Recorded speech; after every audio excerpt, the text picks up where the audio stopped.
Baik, bismillahirrahmanirrahim. Assalamualaikum warahmatullahi wabarakatuh.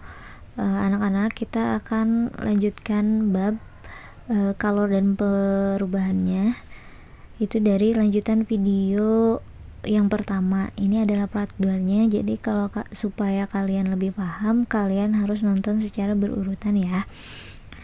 Nah, di sini Ibu akan bahas mengenai perubahan kalor terhadap perubahan wujud zat benda. Kita lihat ada 3 fasa zat di sini, ada zat gas, zat cair, dan zat padat. Juga ada perubahannya yang masing-masing berbeda sifatnya.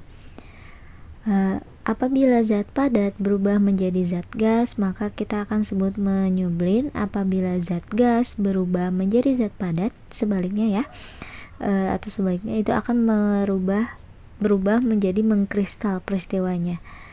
Ibu ulangi, perubahan wujud zat padat menjadi zat gas itu menyublin, perubahan zat gas menjadi zat padat itu mengkristal. Nah, sekarang kita ke padat dan cair. Apabila zat padat berubah menjadi zat cair, maka disebut sebagai mencair atau melebur.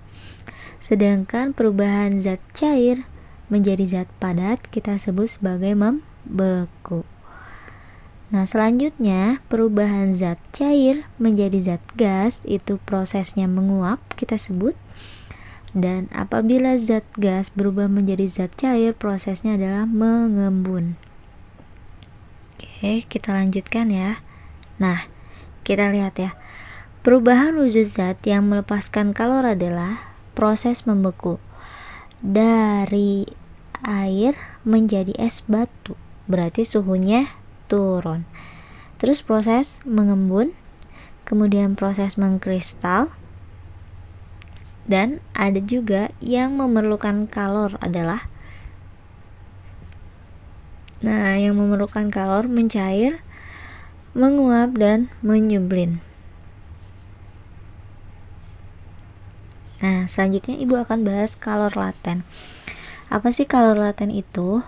Kalor laten adalah kalor yang dilepas atau diserap pada saat perubahan wujud zat.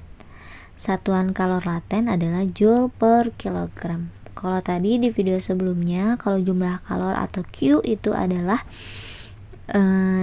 satuannya joule atau kalori, sedangkan ini kalor laten satuannya adalah joule per kilogram.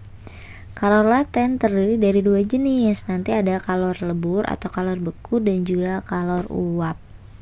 Ibu akan bahas satu-satu ya. Kalor lebur rumusnya adalah L besar atau biasa kita sebut sebagai kalor beku.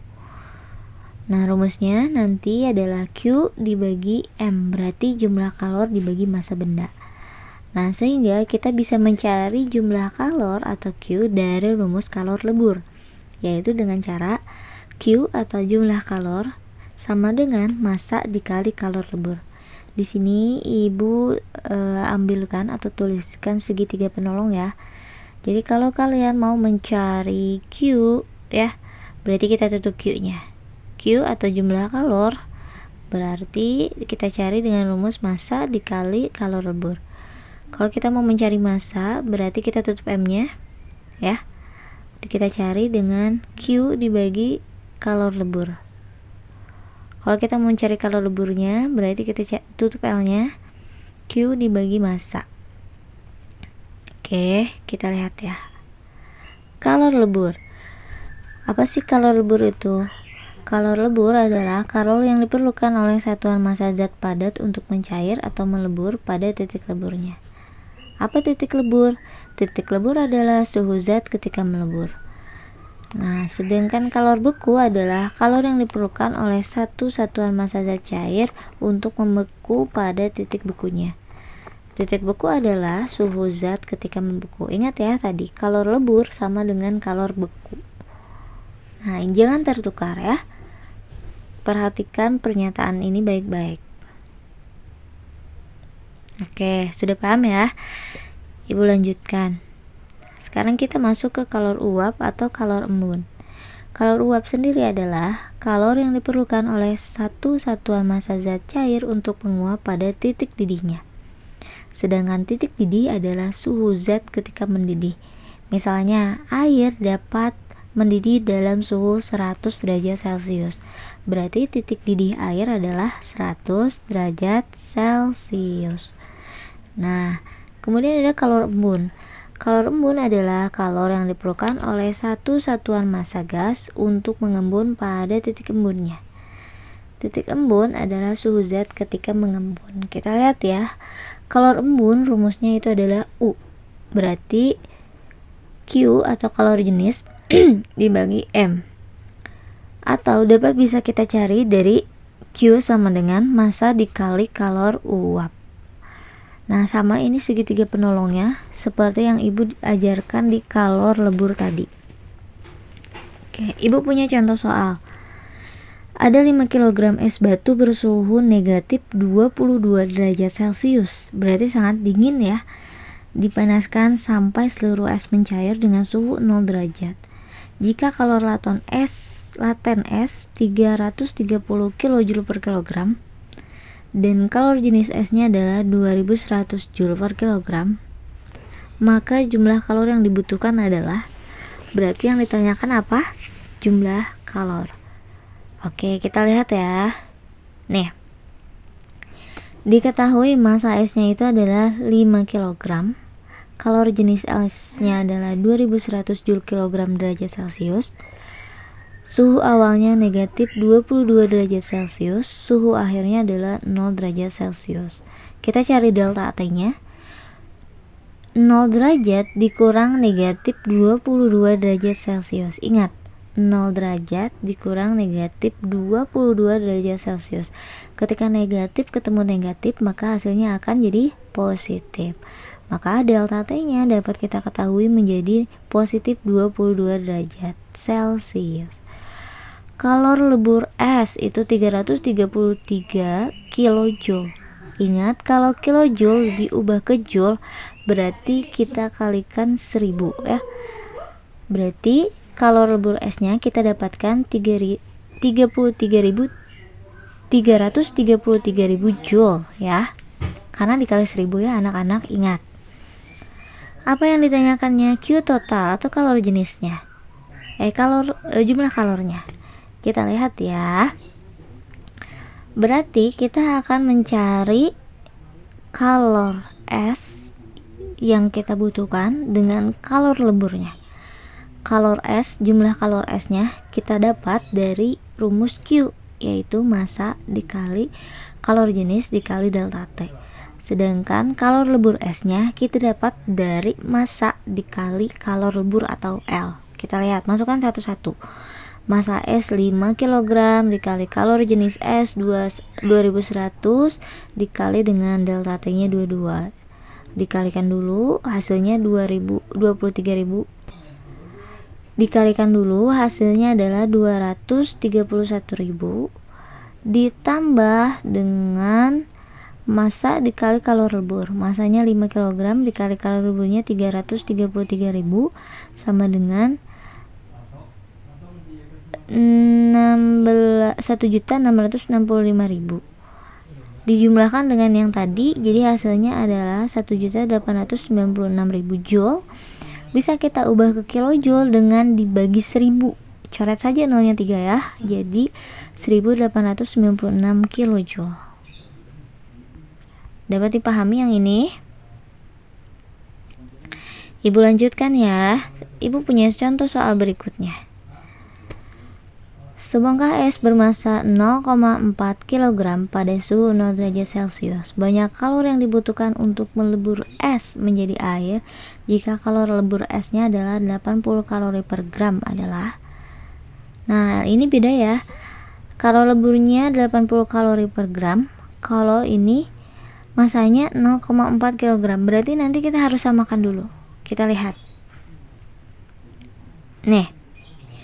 Diketahui masanya 0,4 kg atau kita ganti menuju gram, itu berarti dikali 1000.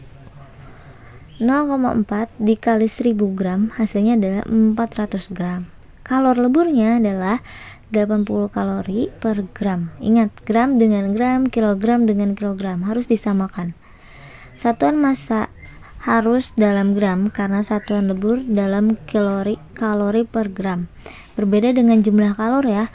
Kalau jumlah kalor itu adalah kilogram. Jadi kalian teliti dulu nanti kalor jenis dan kalor lebur atau kalor uapnya, kalori per kilogram atau kalori per gram.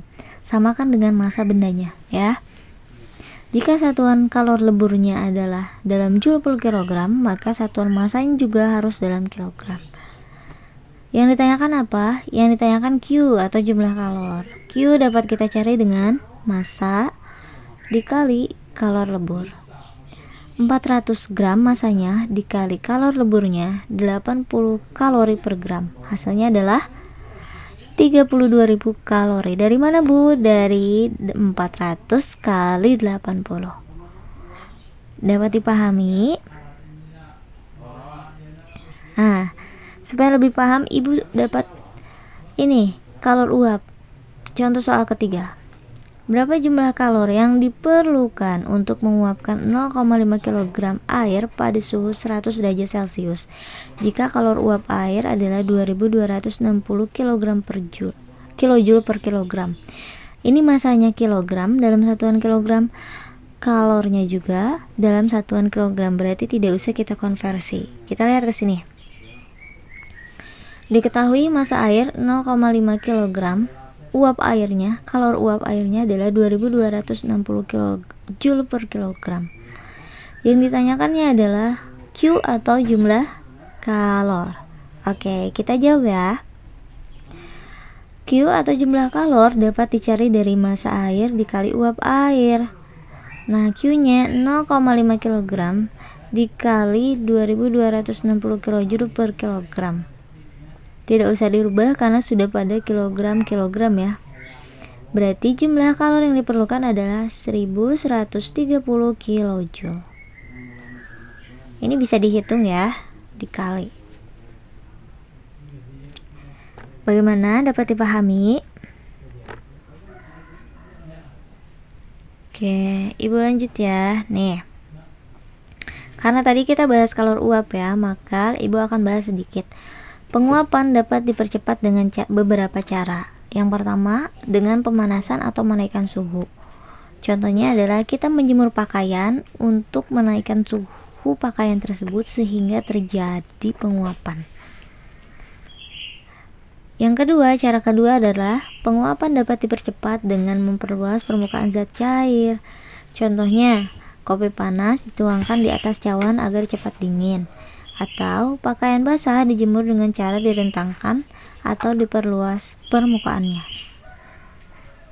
Oke, lanjut. Penguapan dapat dipercepat dengan cara mengalirkan udara di atas permukaan zat cair atau mengurangi tekanan udara pada permukaan zat cair. Contohnya, meniup minuman kopi panas. Nah, itu tadi penguapan. Sekarang Ibu akan bahas mendidih. Zat cair akan dikatakan mendidih jika gelembung-gelembung uap terjadi di seluruh zat cair dan dapat meninggalkan zat cair. Titik didih dipengaruhi oleh tekanan udara di atas permukaan zat cair dan jenis zatnya. Contohnya, air ketika mendidih ya, ada partikelnya ya. Ketika menguap tidak terdapat partikel udara, sedangkan ketika mendidih terdapat partikel udaranya. Nih, ini beda ya. Oke, dapat dipahami. Lanjut ya. Nah, Ibu lihat perbedaan menguap dan evaporasi. Kalau menguap terjadi pada suhu titik didih benda, kalau evaporasi terjadi pada suhu sembarang. Menguap prosesnya lebih cepat ketimbang evaporasi yang prosesnya lebih lambat. Menguap terjadi di dalam cairan, sedangkan evaporasi terjadi hanya di permukaan cairan. Menguap memiliki gelembung dalam cairan ketika mendidih, evaporasi tidak terbentuk gelembung dalam cairan. Suhu tetap ketika menguap, suhu didihnya selama mendidih, sedangkan evaporasi suhunya diikuti oleh pendinginan, jadi tidak tetap ya. Kalau menguap, energi untuk berubah wujud didapat dari sumber energi, sedangkan ketika evaporasi, energi untuk berubah wujud didapat dari lingkungan sekitar dan cairan itu sendiri. Kita lihat latihan soal. Latihan soal ini merupakan kelanjutan dari latihan soal di video sebelumnya. Jadi silahkan kerjakan di buku tugas mengikuti soal latihan sebelumnya ya. Kalian bisa pause terlebih dahulu video ini kalau ibu kecepatan untuk menggeser slide-nya. Kita masuk ke soal nomor 7. Soal nomor 8.